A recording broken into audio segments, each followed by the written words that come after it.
All right, welcome back to GDCMMA.com. I'm here with the legendary Hall of Famer, Tito Ortiz. Tito, thanks so much for taking the time, and welcome back to Canada. Yeah, thank you much. It's a little cold.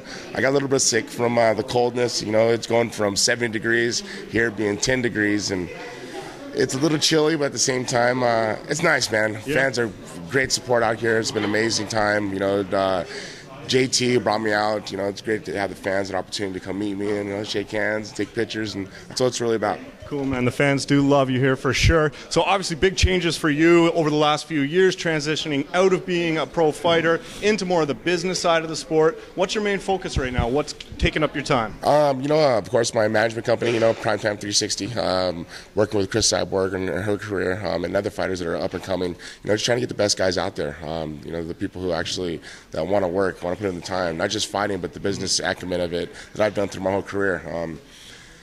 You got to make the right decisions, I think, as a fighter. A lot of these guys go in, they think they just get fighting, and they'll make a career out of it, you know. Making your own fighter cards, 8x10s, you know, so much other stuff doing the promotion of making a brand yourself, as I did with myself. Who else do we need to look out for coming out up in the game right now? Actually, there's a guy, Ricardo Abreu. He's fought a couple smaller events, and this guy is for real. You know, he's one of my sparring partners. He's 27 years old, younger guy from Brazil. It's one of the first Brazilians that has a jiu-jitsu and a black belt in jiu-jitsu, and he likes to stand up and punch and kick, and a lot of Brazilians don't like to do that, and he's one of them. You know, he's like kind of like an Anderson Silva. He's acting the same way as Anderson.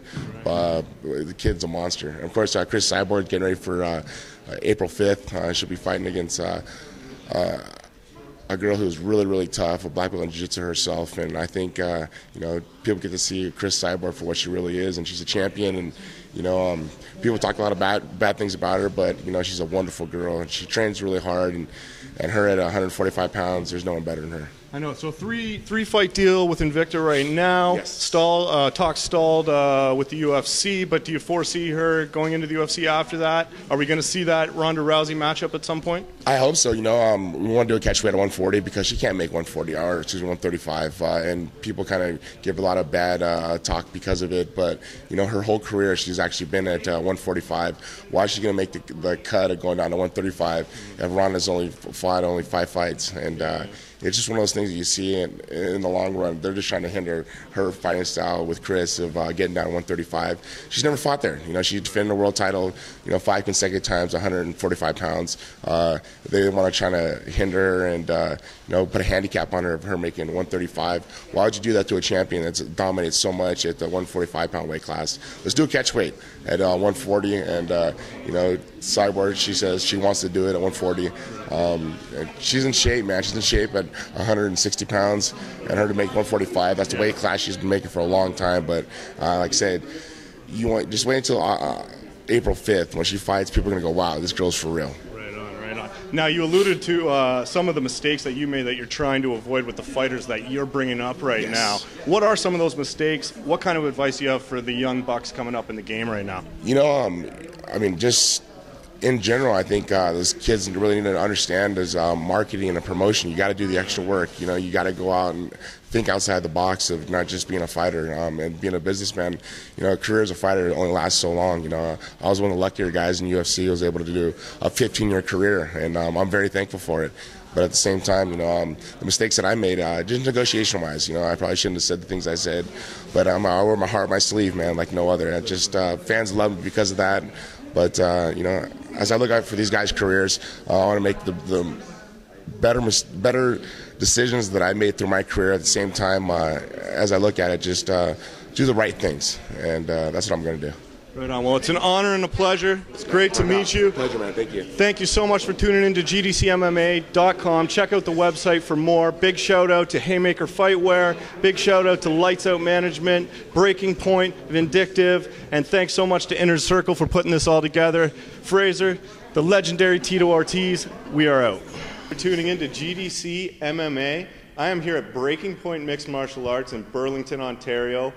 With owner and purple belt jiu-jitsu practitioner Dan Hale. Thanks, Dan. Thanks for joining us today. Oh, thank you. All right, so today we got a special event going on here. Mark Bocek, UFC veteran, is in the gym today, doing a seminar for some of the students here. Maybe for people who aren't familiar with Breaking Point, maybe talk a little bit about the gym and what you have going on today. Cool. We just opened about a year ago. You know, we're like a very family-friendly academy. Lots of people training here from all over the place. As you know, Bocek's coming today. He's gonna teach a seminar for us, and then hopefully come as often as possible. Nice. We have classes we run 7 days a week. We have women's classes like for kickboxing, Brazilian Jiu-Jitsu. We have the men's co-ed classes, of course, as well. But we do pretty much everything here: Brazilian Jiu-Jitsu, kickboxing, wrestling, MMA, and we also have CrossFit as well, and some Olympic lifting stuff. So pretty much everything you have for your fitness needs. What about yourself? Are you strictly Jiu-Jitsu, or do you get into everything else as well? I do everything. Like, I've always studied every art. I love martial arts for sure. But right now I'm mainly focused on Brazilian Jiu-Jitsu. So I've always traveled a lot of places to learn, and now I'm here teaching in Ontario. So, mainly Brazilian Jiu-Jitsu, but I help a lot of the MMA guys with their ground game and stuff like that as well. So. Nice. Any fighters coming out of this gym, or maybe just locally in the area, that people need to look out for? Yeah, well, we have a lot of guys that come. Like, we have some guys come from the Score. Unfortunately, it just got shut down. I'm not too fortunate. Like, I'm not too sure what exactly happened with them. But we have some guys that come and fight out from there. We have my brother as well, Dave Hale. Right. He's gearing up to compete again soon, which we're excited for because he was professional Muay Thai, did really well in that, and now people don't know, but he has a really good ground game in wrestling, so there's somebody that I can promise is going to make some serious waves. Some damage? Yeah. Nice. Good to hear, good to hear. Now, in terms of Jiu-Jitsu itself, obviously it's been a staple of mixed martial arts since the beginning, but how have you seen it evolve in the last few years, the approach to teaching it, with mixed martial arts? Has things changed in that sense?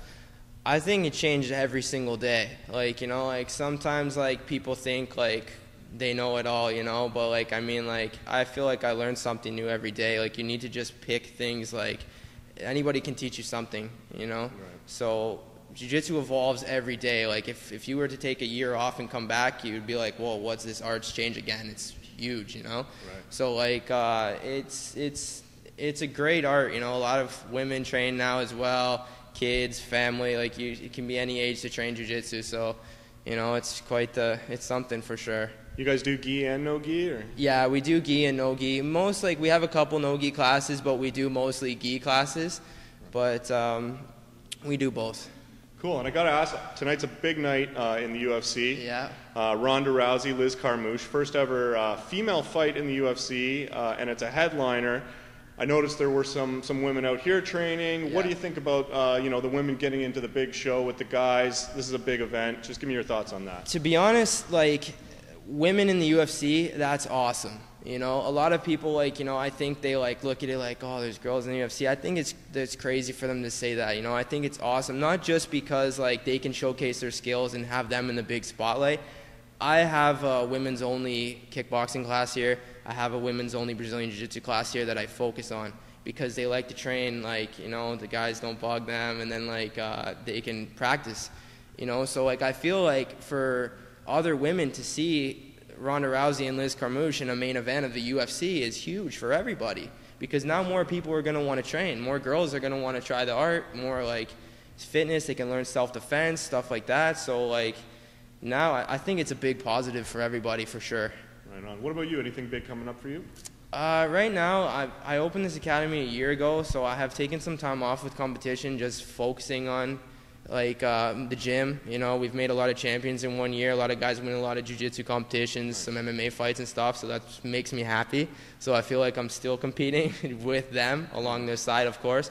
But I'm going to be back this year in competition again for sure. Right. I just, sometimes you have to take care of business first before pleasure. Cool. Well, it's good to meet you. Thanks a lot for doing this. Thank you very much. Right on. That's it for GDCMMA. I'm Fraser Ross here with Dan Hale at Breaking Point Gym in Burlington. We are out.